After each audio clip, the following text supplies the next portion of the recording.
Hoje vamos conversar sobre como a Marvel escalou os atores para interpretar os Vingadores e como essas escolhas foram fundamentais para o sucesso gigantesco do MCU. Mas olha, esse processo não foi nada fácil e teve muita coisa acontecendo nos bastidores.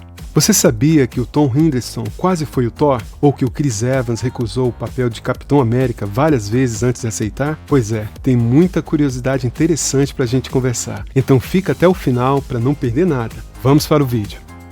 Todo mundo sabe que o filme do Homem de Ferro, lançado em 2008, foi um sucesso enorme, mas foi só em 2012, com o lançamento de Os Vingadores, que o MCU realmente explodiu de vez e se tornou um fenômeno mundial. A interação entre os heróis foi um grande destaque e fez com que todos os filmes dos Vingadores arrecadassem mais de US$1 bilhão nas bilheterias. E com a Marvel trazendo de volta boa parte do elenco original para os próximos filmes, a diretora de elenco do estúdio finalmente revelou como eles escolheram os atores que deram vida a esses personagens icônicos. E parte desse sucesso veio da química entre os atores. Isso ajudou a transformar o MCU na franquia bilionária que a gente conhece hoje. Mas você já se perguntou como a Marvel conseguiu reunir um elenco tão incrível? Porque não era só chamar um monte de atores famosos e torcer para dar certo. Na verdade, o processo foi bem mais estratégico do que parece.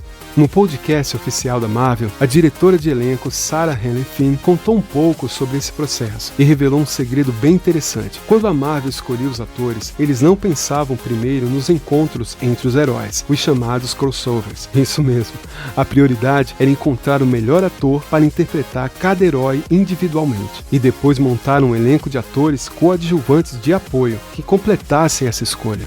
Por exemplo, quando a Marvel escolheu o Chris Hemsworth para interpretar o Thor, ele ainda não era muito conhecido e tinha pouca experiência no cinema. Eles equilibraram isso trazendo Anthony Hopkins para interpretar Odin, o pai dele. Assim, o filme ganhava mais peso com um ator experiente. A mesma estratégia foi usada com Chris Pratt, que era famoso por atuar em comédias, e para equilibrar, escalaram Zoe Saldana como Gamora, já que tinha experiências em papéis dramáticos, deixando o filme Guardiões da Galáxia mais envolvente. Curiosidade rápida, você sabia que o Tom Hiddleston fez testes para ser o Thor? Pois é, o nosso Loki quase virou o Deus do Trovão, mas no final, a Marvel achou que ele combinava muito mais como vilão, e vamos concordar, foi uma das melhores decisões do estúdio. Mesmo sem pensar nos crossovers no início, a química entre os atores acabou funcionando de maneira natural. No final, a conexão entre os Vingadores, como ela disse, foi capaz de acontecer magicamente, resultando em alguns dos melhores filmes do MCU. Mas claro, isso não foi sorte. Dá uma olhada na citação completa dela.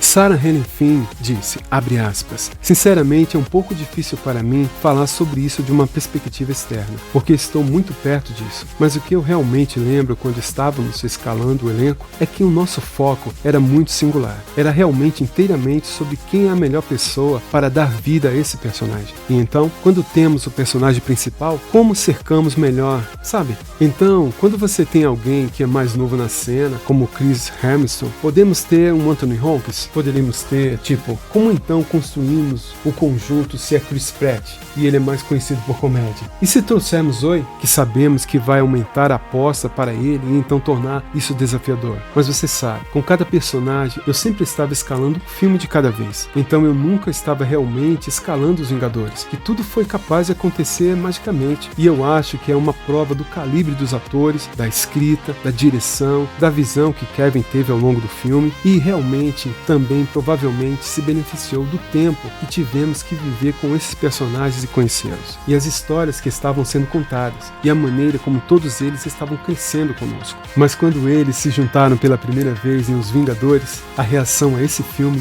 foi eletrizante, eu acho que para todos nós, e honestamente, humilhante. Fecha aspas. Como a Sarah Helen explicou, o foco sempre foi escolher os melhores atores para dar vida a cada personagem e construir um elenco ao redor deles. Então, por mais que o Kevin Feige já tivesse um plano para os Vingadores lá no começo, a preocupação principal era garantir que o público se importasse com os heróis individualmente, antes de juntá-los em um único filme. E deu super certo. Quando finalmente chegou o momento do primeiro crossover, a reação foi simplesmente eletrizante, tanto para os fãs quanto para o próprio time da Marvel. Isso mostra o cuidado que a Marvel sempre teve em construir o MCU, de forma sólida, diferente do que aconteceu com o antigo DCU, que tentou apressar o encontro dos heróis e não deu muito certo. Esse planejamento fez toda a diferença para que a franquia se tornasse esse sucesso gigantesco. Esse sucesso veio do talento do elenco, da qualidade dos roteiros e da visão do Kevin Feige, que conseguiu estruturar o MCU de uma forma que nenhum outro estúdio tinha feito antes. Outro detalhe importante foi que, como cada herói teve seus próprios filmes antes do grande encontro em Os Vingadores, o público teve tempo para se apegar a eles. Isso fez com que o crossover fosse muito mais impactante. E olha só essas curiosidades sobre a escalação para os Vingadores que talvez você não saiba. Robert Downey Jr. quase não foi escolhido como Homem de Ferro. A Marvel hesitou bastante por causa do histórico dele na época, mas o Jon Favreau, o diretor do filme, insistiu que ele era o cara certo para o papel. Hoje, nem dá para imaginar outro ator no lugar dele, não é mesmo? O Chris Evans recusou o papel de Capitão América por várias vezes. Ele tinha medo da pressão de entrar para uma franquia tão grande, mas no final aceitou e virou um dos rostos mais icônicos do MCU.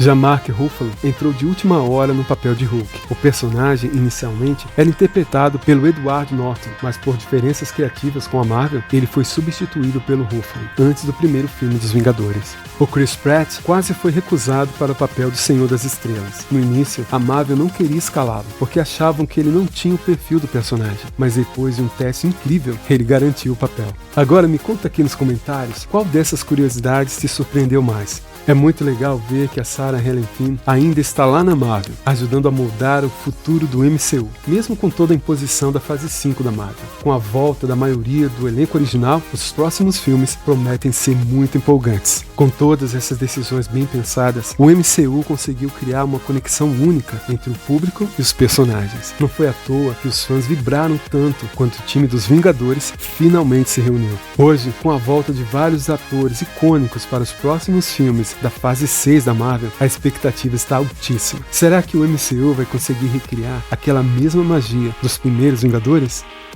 E aí, curtiu o vídeo? Deixa o seu like, considere se inscrever no canal e comenta aqui embaixo qual foi a melhor escolha do elenco do MCU na sua opinião. Vamos conversar nos comentários? Então é isso. Obrigado por assistir até aqui. Aconteceu, é notícia? Está aqui no Lente do Sucesso para você. Um grande abraço e até a próxima.